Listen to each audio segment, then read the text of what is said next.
الجميل في الموقع ده إن ما فيش فيه أثر لReact ولا Vue.js كلّه vanilla JavaScript، بس برضه في الresources لقيت إن في jQuery 3.5 حاجة غريبة، أكيد بيستخدموها في حاجة معيّنة. بالنسبة للscrolling effect ده شُفناه في مواقع كتيرة زي Apple، محتاجين نستخدم عشانه library برضه، غالبًا هم مستخدمين library اسمها زي Linux دي، بتدّينا الeffect دوّة وبيبقى very very smooth very sharp. حابب برضه بصّة على الperformance بتاع موقع زي ده، موقع زي ده مليان effects ومليان 3D، يا ترى الperformance بتاعه هيبقى عامل إزاي؟ خلّينا نبُص على الperformance بتاعه. هنظهر الframe per second. زي ما أنتم شايفين هو 60 frame وأنا بscroll، بس عشان أنا باسجّل الشاشة برضه، ففي زي ما تقول جهد كتير على الجهاز عندي، بس في العادي من غير الscreen recording بيبقى دايمًا 60 frame per second.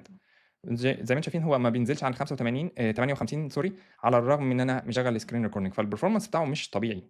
يعني موقع بالجمال بالحلاوة ده الperformance بتاعه فعلًا مش طبيعي.